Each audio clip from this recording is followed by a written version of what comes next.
So you've heard the superstition that 13 is an unlucky number. This isn't a question, it's pretty common.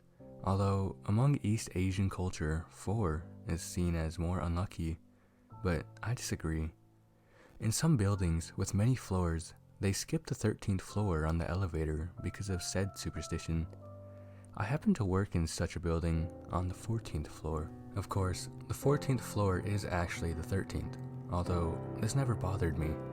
I'm a materialist, so I don't believe in anything supernatural whatsoever. That being said, I did do a double take when I stepped into the elevator and it suddenly had a button for the 13th floor. But we did come under some new management recently, and the guy Mike Greger styled himself as very pro-science and technological advancement. He modernized our office and put in some greenery. It's all quite pleasant. I like the guy, so I figured this was one of his additions, almost completely symbolic, but I appreciated it anyways. I pressed the button for floor 13, and up I went.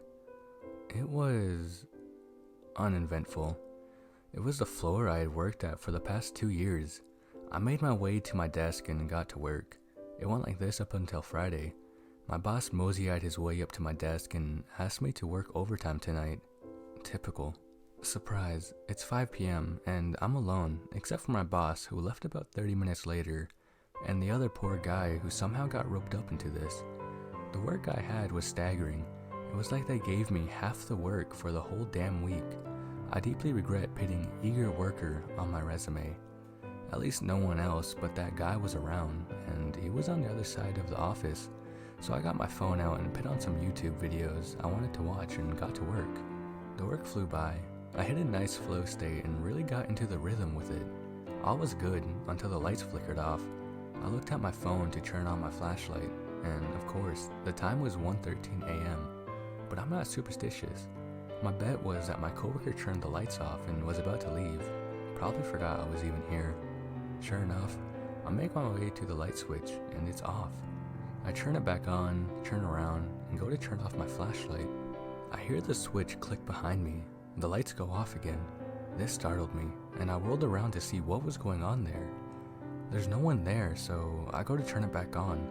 I turned it on and just looked at it for a while, and right in front of my eyes, the light switch gets pushed down. Now I'm in a panic. I just want to save my work and get the hell out of there. I was almost done anyways, so I just come in early on Monday, but I heard a voice call out, "Hey, stop messing with the lights." My coworker. I didn't know what to say.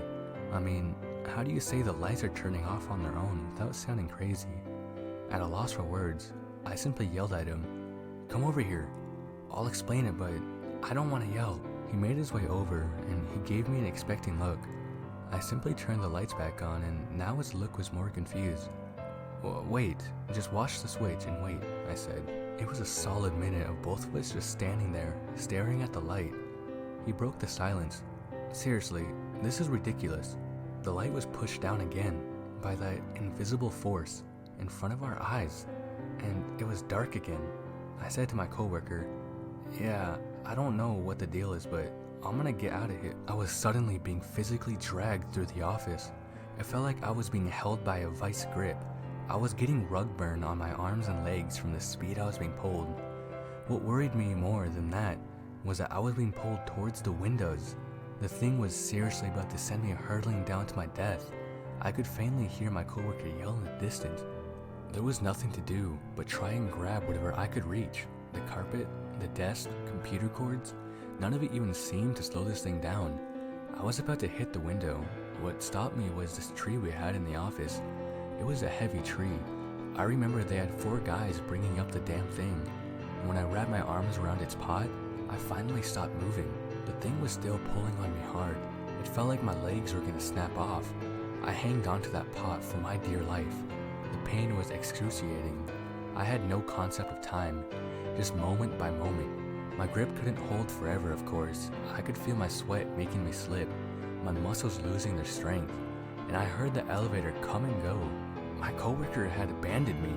Like I said earlier, I'm a materialist, so I was never big on religion, so I had no clue how to pray, and yet I begged God to save me anyways.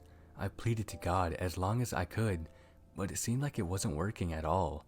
I was gonna lose my grip and be thrown out at any second now. But I was granted a miracle. The thing let go. My legs and arms hurt like hell, but I willed myself up and I limped all the way to the elevator. I hit the button for floor 1, and as the number of the top of the elevator turned to 12, I let out a sigh of relief. The adrenaline started to wear off, and I really felt the damage. There was no way I could drive a car all the way back home like this. I got an Uber instead, got home, and spent the weekend resting and recovering. I was too scared to tell my boss what happened. I needed this job, and I certainly didn't want to sound crazy. I was hoping to talk to my coworker when I came in and have him corroborate my story. But when I stepped into the elevator, the old configuration of buttons was back. Let me tell you, I'm so glad my office doesn't have a 13th floor.